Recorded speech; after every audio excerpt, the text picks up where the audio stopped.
Welcome to Book Days!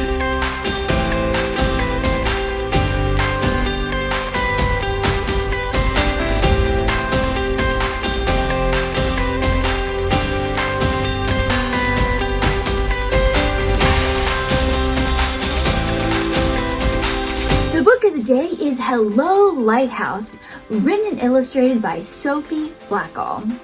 This book is about a lighthouse and its last keeper.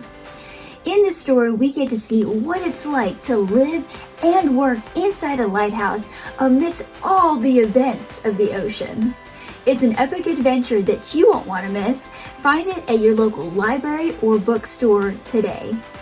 And now, I am so excited to take you to the state of Maine to one of the most iconic lighthouses in all of America, the Portland Headlight. Let's go.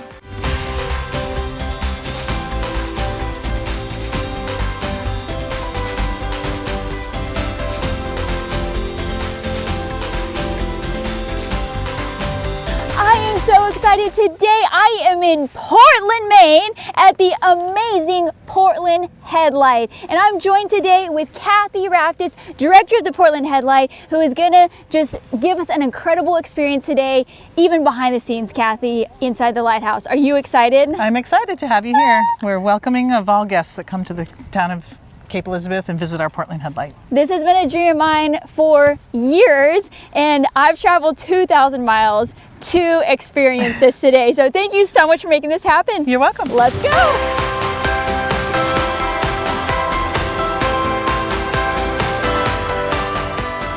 I am so excited. We are inside the Portland Headlight, a behind the scenes experience that very few people ever get to see inside this iconic historic lighthouse. Kassi, I'm just gonna let you lead the way and share with our viewers this really special experience. Sure. So we are at Portland Headlight, which is located actually in Fort Williams Park in Cape Elizabeth, Maine. I'm the director of Fort Williams and Portland Headlight, and this lighthouse is not open to the public other than one day a year, which is Maine Open Lighthouse Day, which is the second Saturday of September.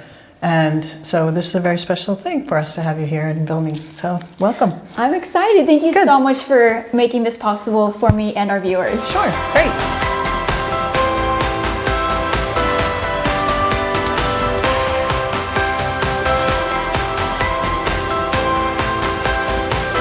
So you gotta climb out. Special. We're gonna go outside on the lighthouse. And don't lean on the railing. Okay, don't lean on the rails. Wow. Super cool. Okay. So when they come out, then we can go around the other side. Wow. So yeah, and you'll see in the display inside that it's been lowered and raised a few different times. Wow. So this is Ram Island Ledge Light that's straight out. And then down on this point, you can see Cape Elizabeth Light. See it down way down on that point? There's literally like lighthouses everywhere you look. Yeah, and then way out there, some halfway rock. Halfway rock light is way out there. You can kind of see the outline of it. Yeah. And then to the left, you see that's South Portland. So that's Spring Point Ledge, the little one that sticks out on the end. Wow. And around the corner is another one called Bug Light. And those are smaller ones, but Portland Headlight's the largest. This is absolutely incredible. And I love how that lighthouse, it looks like the one in the book. The Ram Island Ledge one? Yes, because it's out. Alone on that alone, little, yes. yeah. It looks exactly like the book. And that's privately owned, so yeah. So Kassi, can you share with our viewers what makes this particular lighthouse extremely special to the Maine coastline? It is the oldest, the most visited, and it's just on a beautiful lot of land that is owned by the town of Cape Elizabeth, and then the lighthouse itself is automated, and it's run by the Coast Guard.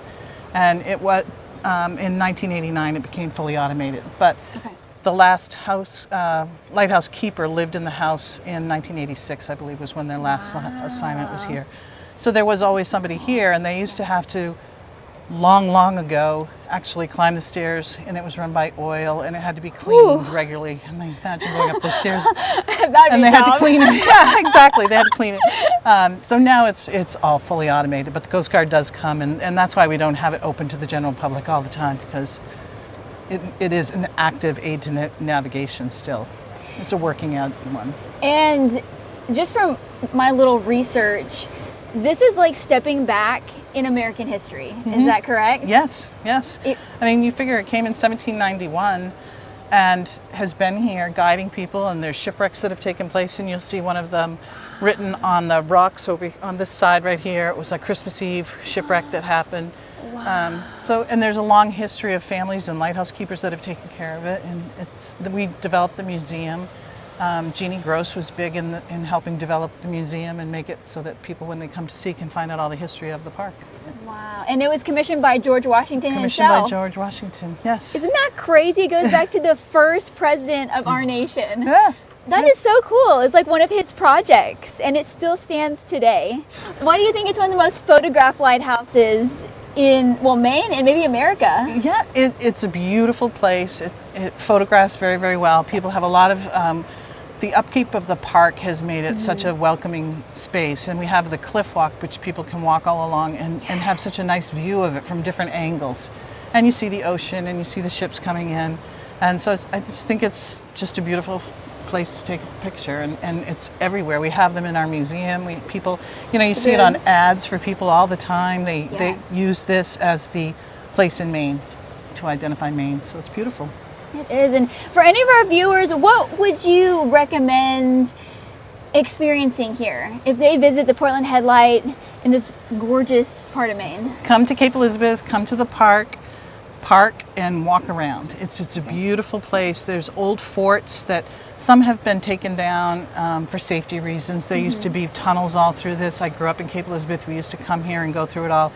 It was a former base, and in the museum, I definitely would visit the museum. There's also the Cape Elizabeth Historical Society has put a new museum up in Officers Row, which is really neat and gives the whole history of Cape Elizabeth. And take the time to really walk around and see it.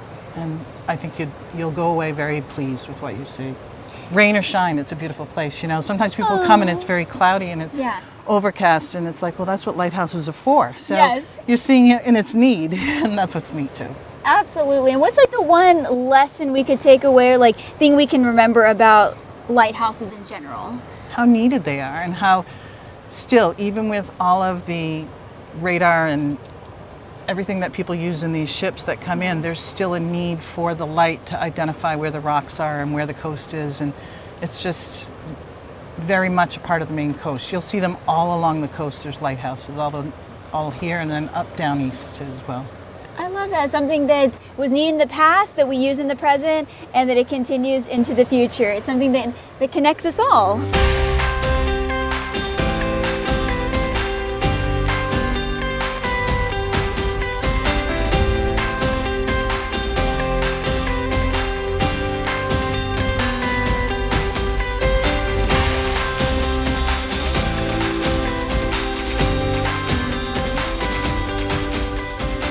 Made it inside the Portland Headlight Museum, where we get to discover even more of the history of this amazing lighthouse. Kathy, I will just hand it off to you for us to explore this museum together. Sure. So all right.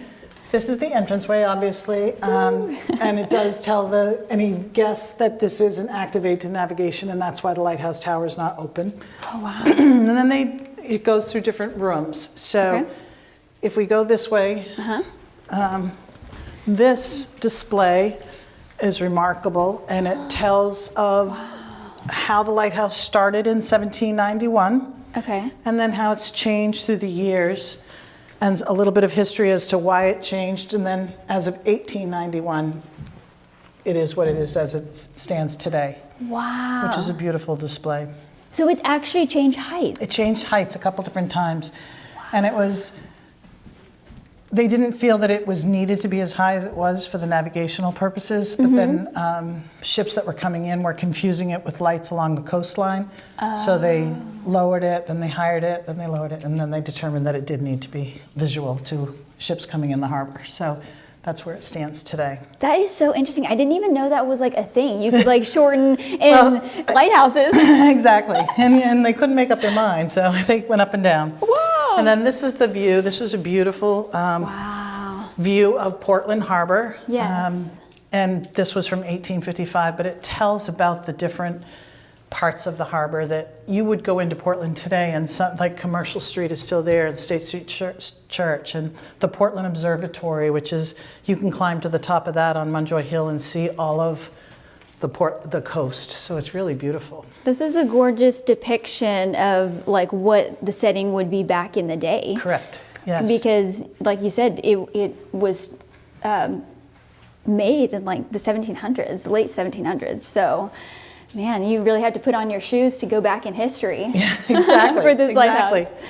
So again, just history of different lighthouses along this wall and how lighthouses came to be. In this room,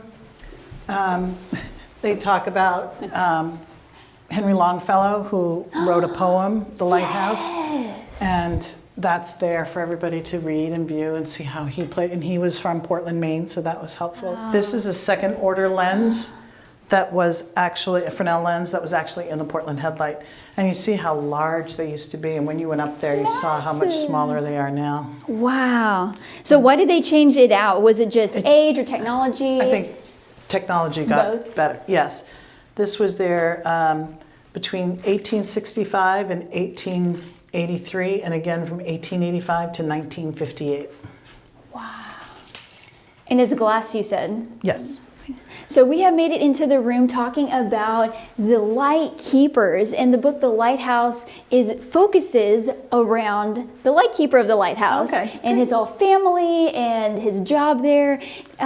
Kathy, can you just describe? Yeah, sure. It talks mostly about the Strout family in here, and they were one of the first, and he brought his whole family here, and they lived here, and it talks about how some of his children and relatives then took over after he was gone. Wow. But 2 generations of Strout spent nearly 60 years. So, and this is some of the, this is when they were building new keepers' houses, when the wreck that I talked about outside that happened, the Annie McGuire, it talks about that. And it just gives you kind of a history of different things that have happened. And then the lighthouse keepers out there's a listing of all the lighthouse keepers through the years. So it really was like a family business. Yes, very much so. And some of the books that you'll see have the family like hanging their laundry out and people stopping and asking different, these people different information on things they could do or what they could see or what they were looking at. What do you think was like the hardest thing about being a light keeper? I'm sure long ago you were set off from everybody because these roads weren't plowed or taken care of as much. So you were it's very lonely, probably to some degree. And then as time has gone on, it's in climbing those stairs and taking care of that and worrying about things. And on one of the shipwrecks, one of the stories talks about how the people came, and when they shipwrecked, they were saved by the lighthouse people. Aww. And so they came in, they had all this food, and so they ate and had, I think it was either Thanksgiving or Christmas dinner for the Annie McGuire, I believe they stayed. Wow. So they're like not only for the protection of the boats, but really just like the hospitality of the coast. Right. I love that. Great. And then in here, it talks about Fort Williams, which is the park that we are in now. And you look at these beautiful photographs and what the park used to be like. And out here is the green where you see all nice clear green grass, and that was where tents were. And then here was Officers Row and all the different buildings that are no longer in existence, which happens through time. They just kind of deteriorated and had to be removed for safety purposes or for other uses. So there's a lot more green space now that you'll see. But man, this lighthouse has seen so much. I mean, from colonial America to storms to shipwrecks to the different, decades that have gone by. Yeah. Wow. I mean, it's really you could spend hours reading all of the different. I mean, if the lighthouse could talk, like, what do you think it would say? I would just say of all the different people that have come here. I mean, we have a sign-in sheet for people that come to the museum, and they sign where they're from. You know, we say we're not going to look for you. We just like to see how far away people come, and it's amazing. All over the United States, all over the world come. We get hundreds and hundreds of guests a year, so it's amazing. So incredible. Thank you for this amazing tour. You're welcome. Thank you so much for joining us for this epic adventure. Kathy, thank you so much for your time today. This has been just a once-in-a-lifetime experience. Well, I'm glad you came, and certainly take the time to walk around and see the rest of the park, and thank you for coming. Absolutely, has been such a joy. Good. Thank you so much for watching today's amazing episode here at Portland, Maine. And be sure to subscribe so you don't miss any upcoming adventures. And we'll see you soon. Bye. Bye.